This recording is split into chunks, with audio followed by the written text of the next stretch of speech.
nominated to be the director of Drug Enforcement Administration within the federal government will also be on your program today.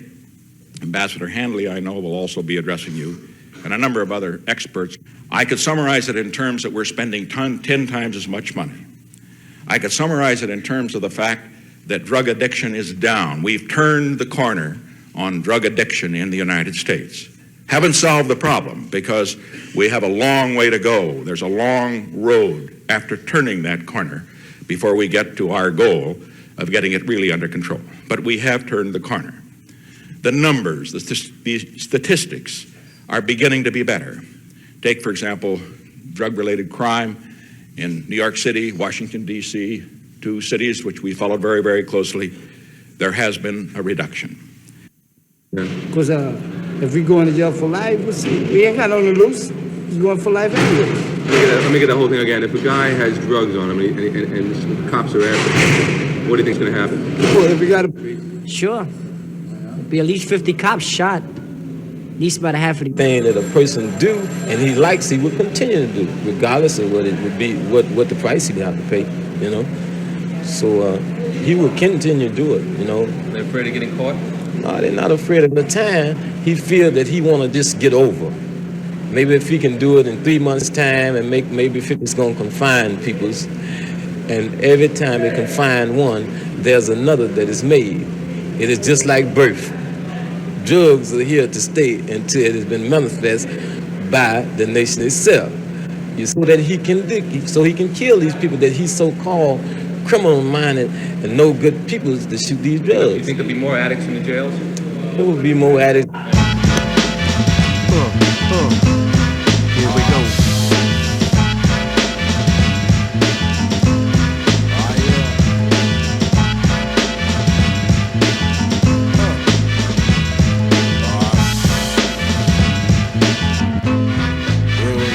Okay, you wanna act trife and flip the script with your wonderama drama / comma riff that you're kicking like Pele flows, even Bono's. My versatility, capability is simply bougie. Y to the O-U-N-G, another G to the U-N-S. Less back up shorty from the naughty like Sorty Barry Gordy with a 40 getting paid so lordy.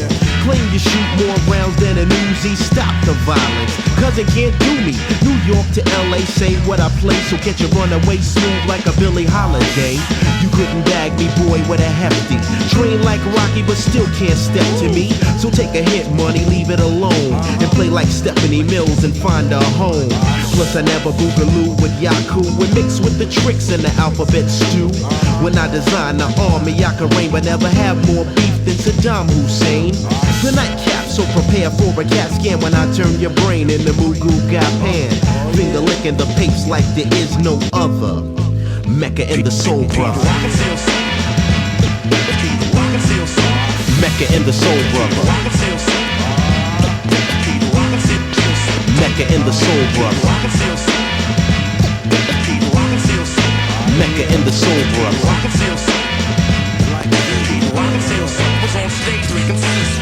Schizophrenic on a panic, I do work when you lurk with a professional ceremonial expert. The full swing of an Asiatic acrobatic lover won't sing the blues when I tap it. Save the mystery for Agatha Christie. Give me a break, better wait, Chief Kaniski. I'm not your ordinary modern day cliche, cause I'm here to save your little lost souls anyway. Go with the flow with the flutes when it executes. Any comp living got buried in black suits. The limelight, never let it confuse you. It's a fantasy island without a tattoo. The hardcore few tend to look for. The truth can't buy a knuckle game in a store.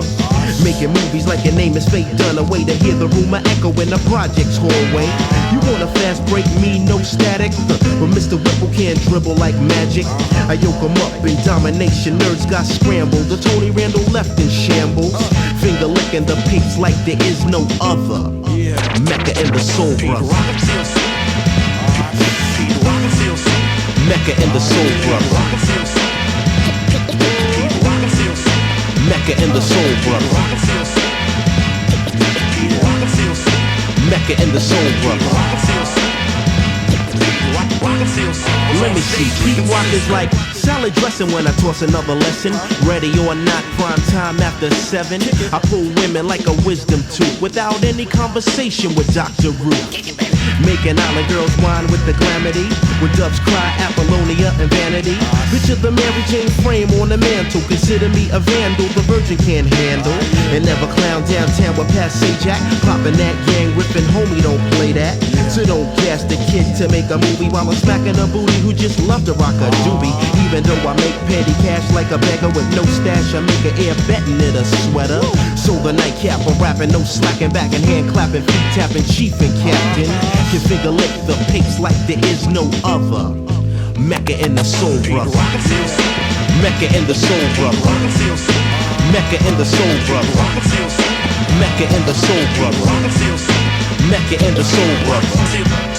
Mecca in the soul, brother. Mecca in the soul, brother. Mecca in the soul, brother.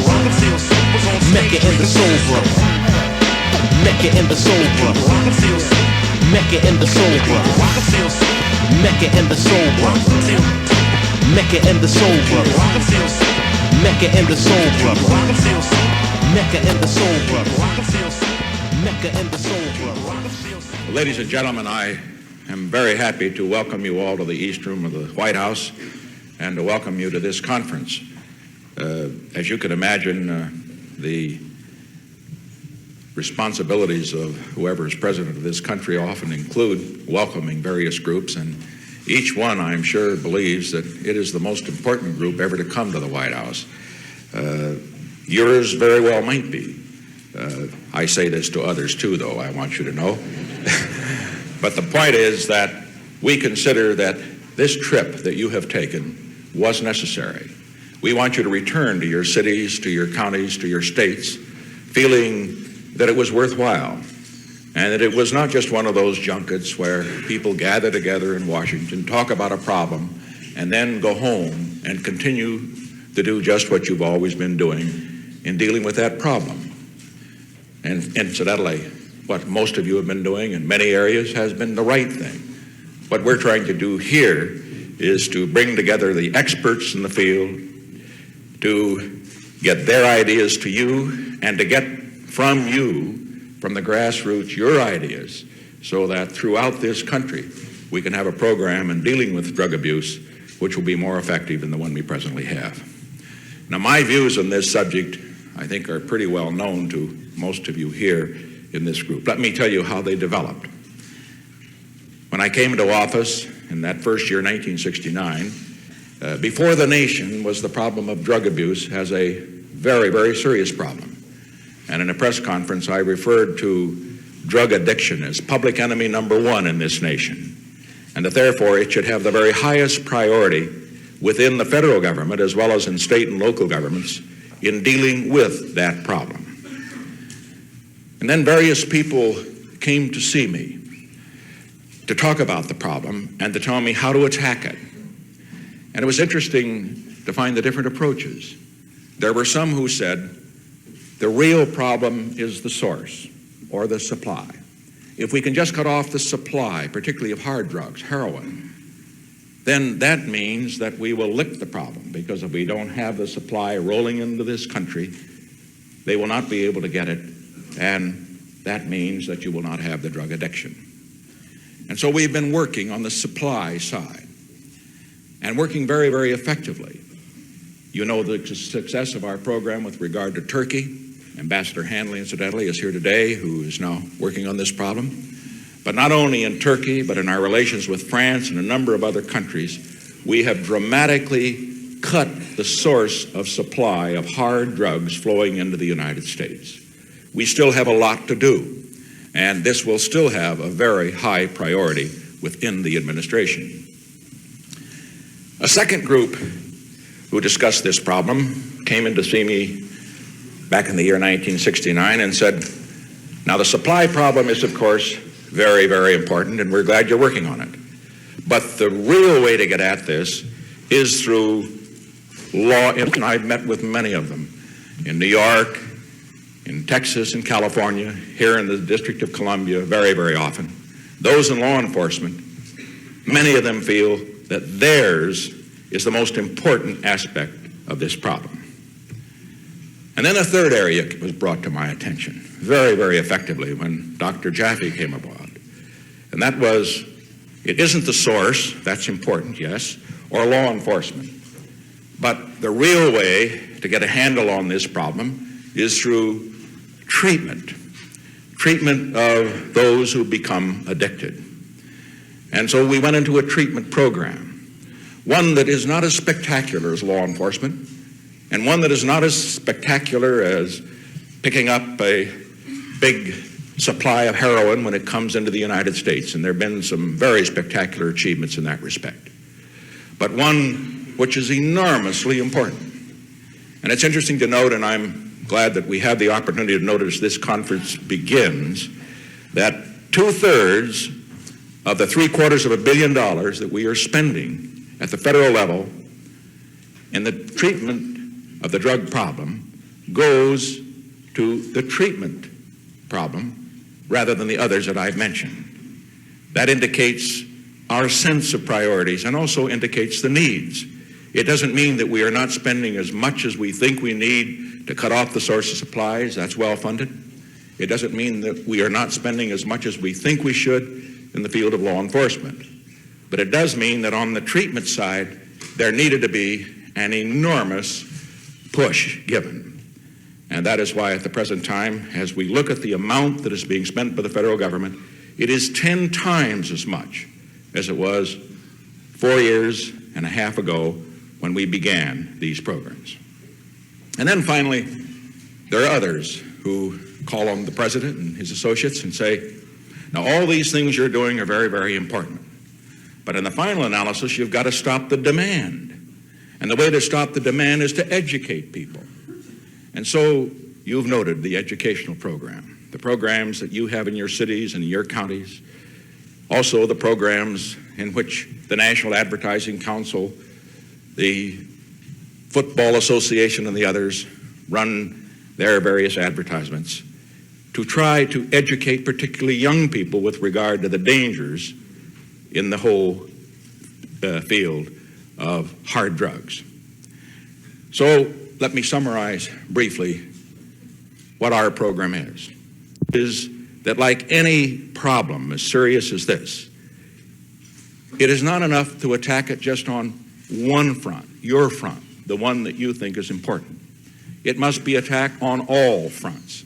And in this case, that's exactly what we're doing. We place, therefore, great emphasis upon the need to continue to cut off the source of supply from foreign countries of heroin and other hard drugs flowing into this country. We intend to continue to strengthen our law enforcement capacity, and we urge you at local government to do likewise, to deal with those who are the pushers and those who start people on the long road, the disastrous road of drug addiction. We intend to continue the program of treatment in which so many of you are interested, and we intend to continue in our program of education. But finally, it all comes down to the individual. In this room are judges, law enforcement officials, educators, and other officials from all over the United States. And you would not be here if all we were talking about and the results of your work were simply turning around the statistics in this field. We are able to save one of those individuals. This conference is worthwhile. And we'd like all of you to think that way. I would like for you to. Because I think of each of you in the work that you do, whether it's in stopping the source of supply, whether it's in the field of education, whether it's in the field of enforcing the law, or whether it's in the field of treatment. It's called outreach, a very good name. And we are outreaching, certainly, in order to deal with this problem and turn over the balance of it to the experts from whom you will hear. Dr. DuPont, who is the director of our Special Action Office for Drug Abuse Prevention, will follow me on this platform, and John Bartels, who will be from the state and local level. And so, thank you for coming to this conference. I suppose when I said use the word this trip was necessary, that could be taken in a number of ways. Let me say, as a result of the trip you've taken to Washington, we know that many young people in this country will not be taking unhappy trips to other places through other means in the future. Thank you.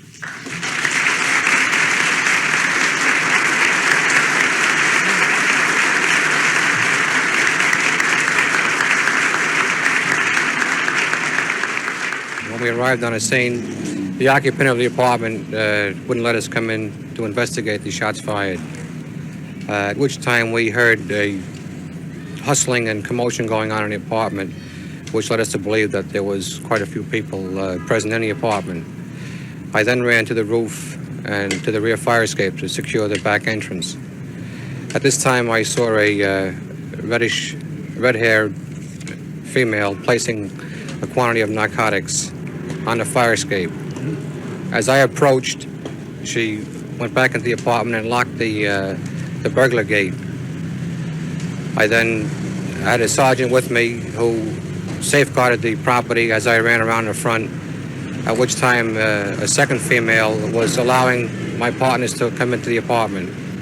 We immediately placed her under arrest, and upon a further investigation, we found 3 revolvers and a quantity of heroin and the narcotic paraphernalia. Appeared to be from the equipment, a cutting factory? Yes, it's definitely a cutting factory. The indictment charges 25 defendants and a number of co-conspirators. We've already arrested in this city and other states some 19 defendants who are presently being arraigned before Judge Potter in the federal district court.